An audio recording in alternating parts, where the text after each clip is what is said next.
Olá pessoal, tudo bem? Eu sou o Davi Coelho e hoje vamos para a França medieval usar de toda a nossa influência para conseguir seguidores dos diversos tipos, desenvolver tecnologias e conseguir mercadorias para ser o mais influente em Orleans. Um jogo de 2 a 4 jogadores do designer Rainer Stockhausen, publicado em 2014 pela editora TMG e que chega aqui no Brasil pela editora Meeple BR. Então, esse vídeo aqui foi uma sugestão do Anderson, do João Paulo, do Marcelo e do Simões Ferreira, que deixaram aí nos comentários o pedido para eu falar um pouquinho sobre o Orleans. Então, nesse vídeo aqui, você já sabe, vai encontrar todas as regras necessárias para você colocar o jogo na mesa e jogar com seus amigos. Na quarta-feira, o reviewzão aí com a minha opinião. E na sexta-feira, o gameplay com um convidado. Quem será o convidado dessa vez? Então, se você quiser aprender o Orleans, siga o Coelho. Coloque o tabuleiro principal no centro da mesa e posicione o tabuleiro de ações beneficentes próximo ao tabuleiro principal. Cada jogador recebe um tabuleiro individual em sua cor, 5 moedas, 7 marcadores, um mercador, 10 postos comerciais, uma bolsa e um de cada marcador inicial com a cor do jogador, que posiciona na base do tabuleiro, representado pelo mercado. Então posicione o seu mercador no espaço de Orleans no tabuleiro principal, embaralhe as fichas de mercadorias e posicione viradas para cima em cada um dos espaços de estradas e rios. Em um jogo para 2 ou 3 jogadores, alguns desses espaços são deixados vazios. As fichas restantes são separadas por tipos e posicionadas em suas respectivas reservas no tabuleiro principal. Então posicione os marcadores de tecnologia logo acima das mercadorias. Separe as fichas de personagens neutros e posicione cada tipo em sua respectiva trilha. Cada jogador posiciona um cubo de sua cor no início de cada uma dessas trilhas. E também posicionam um cubo no início da trilha de desenvolvimento. Embaralhe todas as fichas de turnos, separando a ficha de peregrinação de fundo branco. Coloque todas as fichas viradas para baixo no espaço indicado e coloque a ficha de peregrinação no topo dessa pilha. Essa pilha marca os turnos do jogo e ela sempre vai iniciar pela ficha de peregrinação. Agora posicione um marcador de civil em todos os espaços do tabuleiro com esse símbolo. São 5 no tabuleiro principal e mais 8 no tabuleiro de ações beneficentes. Os demais civis deixem uma reserva próximas ao tabuleiro. Também crie uma reserva de moedas e de peças de ações extras, separadas pelos números romanos 1 e 2. E esse foi o preparo da partida do Orleans. Nesse jogo nós estamos aí tentando conseguir mercadorias e influenciar diversas áreas da França medieval para conseguir pontos de vitória. O jogo tem 18 rodadas e cada rodada tem 7 fases.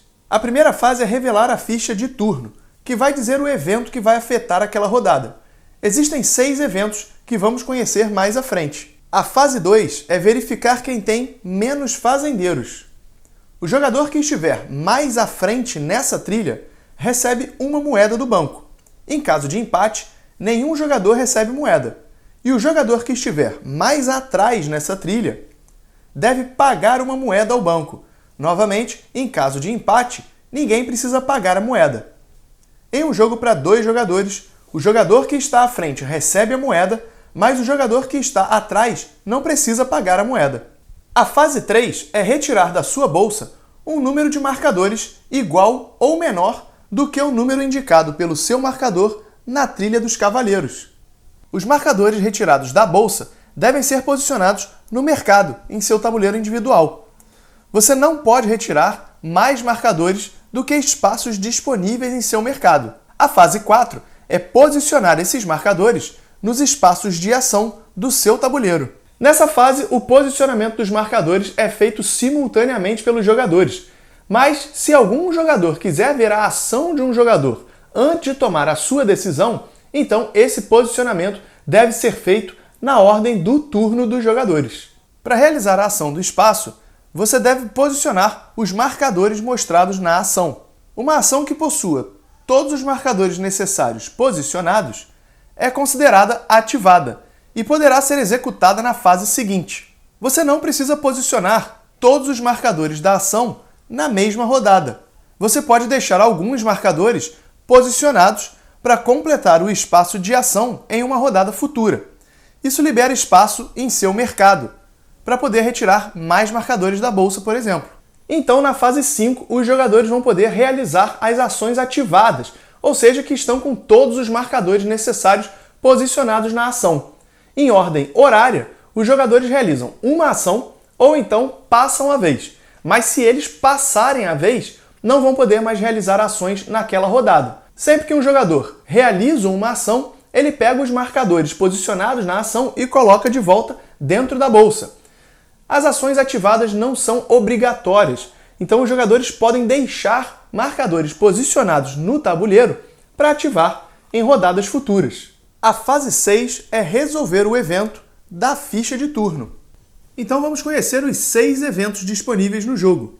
A peregrinação é o único evento que não tem efeito na fase 6, e sim na fase 5, que é a fase de ação.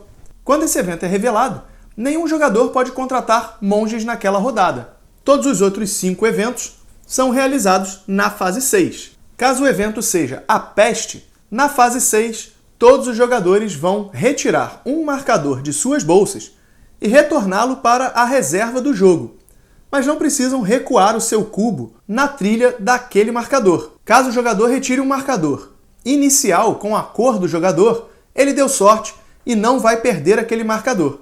Outro evento são os impostos. Nesse evento, cada jogador deve pagar uma moeda para cada 3 mercadorias que ele tiver. Se ele não tiver moedas suficientes para pagar todos os impostos, o jogador é colocado sob tortura. Isso significa que ele precisa repor qualquer moeda que ele não consiga pagar com outro elemento do jogo.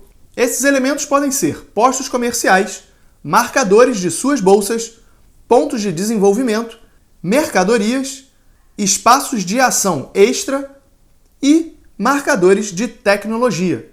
Outro evento é o Dia do Comércio, que os jogadores vão receber uma moeda para cada posto comercial construído. Outro evento é a Receita, que os jogadores recebem moedas igual ao nível de seu desenvolvimento na trilha. E por fim, o último evento é a Colheita, que os jogadores terão que pagar um trigo ou um queijo ou um vinho nessa fase. Se ele não conseguir pagar essa mercadoria, ele deve pagar 5 moedas. E se ele não tiver moedas para pagar, ele vai sob tortura novamente. Por último, a 7ª fase é passar o marcador de jogador inicial para o jogador seguinte em sentido horário. Cada espaço de ação do tabuleiro individual dos jogadores consiste em uma ação diferente, que podem ser ativadas com o posicionamento de marcadores. Sempre que você realizar uma ação, retorne os marcadores para a bolsa. Você só não retorna para a bolsa os marcadores de tecnologia, que ainda vamos conhecer. Vamos olhar agora as ações do tabuleiro individual dos jogadores. Na fazenda, posicione um barqueiro e um construtor para pegar um fazendeiro da reserva e colocá-lo em sua bolsa. Então mova o seu marcador nessa trilha e receba a mercadoria indicada no espaço. Na vila, posicione um fazendeiro, um barqueiro e um construtor para pegar um barqueiro, um comerciante ou um construtor da reserva, adicioná-lo à sua bolsa e receber o bônus da trilha. Se pegar um barqueiro, avance o seu marcador e ganhe a quantidade de moedas indicadas no espaço. Se pegar um construtor, receba um marcador de tecnologia e, ao final da rodada, posicione-o em um espaço de ação do seu tabuleiro. Esse marcador ficará nesse espaço até o final do jogo e não pode ser movido novamente. Ele barateia a ativação do espaço, contando como um marcador daquela ação. Você precisa respeitar algumas regras de posicionamento desse marcador. O primeiro marcador deve ser posicionado em um espaço de fazendeiro. Os marcadores seguintes podem ser posicionados em qualquer espaço que não seja um espaço de monge. Monges nunca podem ser substituídos por marcadores de tecnologia. No tabuleiro individual não existem espaços de monge, mas você pode conseguir novos espaços de ação que tenham ícones de monges. E nenhum espaço com apenas um marcador para ativação da ação pode ser ocupado por um marcador de tecnologia.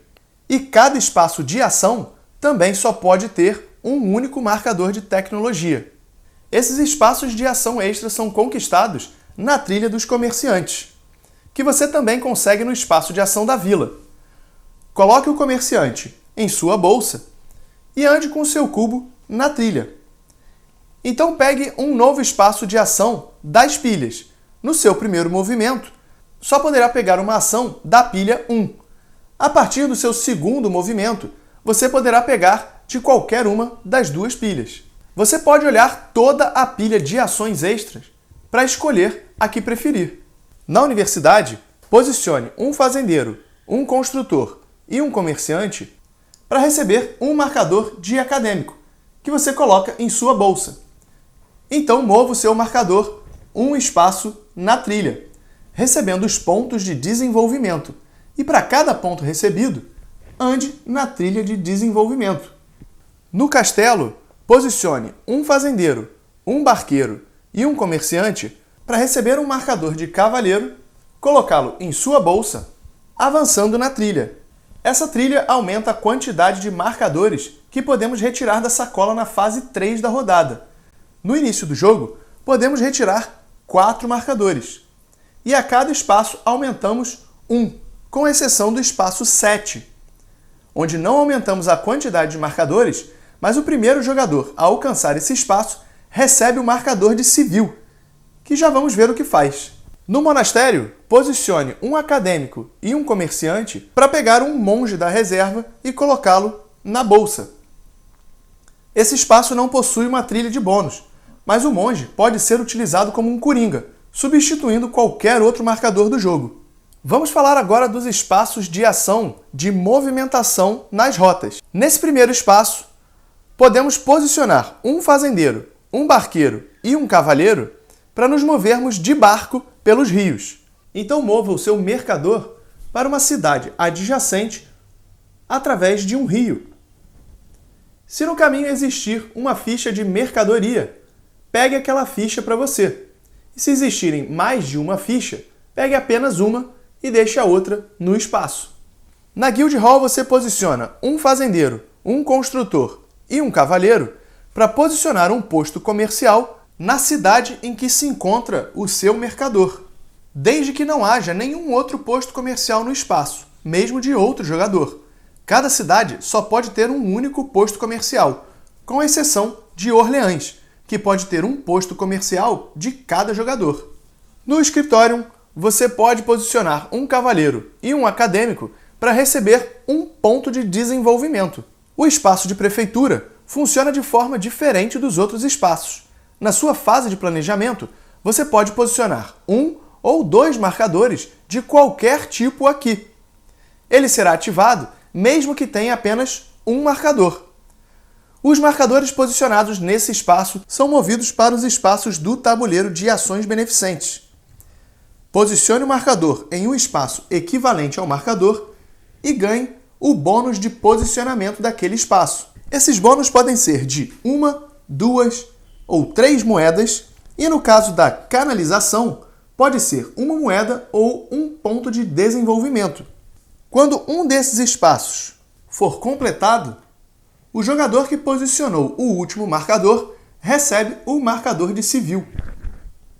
Nesses espaços você não pode utilizar monges como coringas e também não pode posicionar os marcadores iniciais com as cores dos jogadores. Alguns espaços da trilha de desenvolvimento possuem moedas ou marcadores de civis.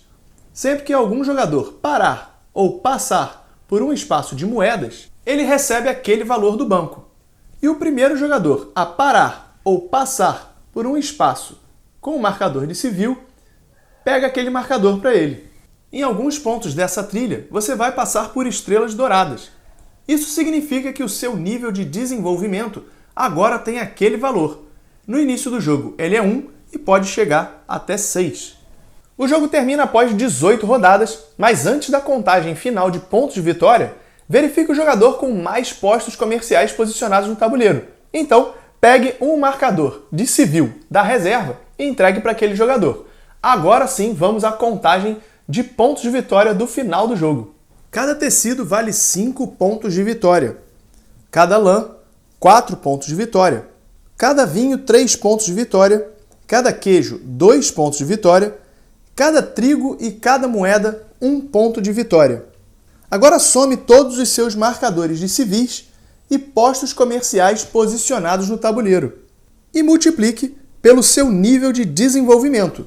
Então, por exemplo, se o seu nível de desenvolvimento no final da partida foi 4 vezes 5, 20 pontos. Some todos esses pontos de vitória e quem tiver mais pontos, vence. Em caso de empate, o vencedor é o jogador que estiver mais à frente na trilha de desenvolvimento. Se mesmo assim permanecer empatado, os jogadores compartilham a vitória. Então, essas foram as regras do Orleans. Espero que tenha ajudado vocês a entender como se joga o jogo ou até mesmo a conhecer o Orleans para ajudar aí na sua decisão de comprar ou não comprar esse jogo.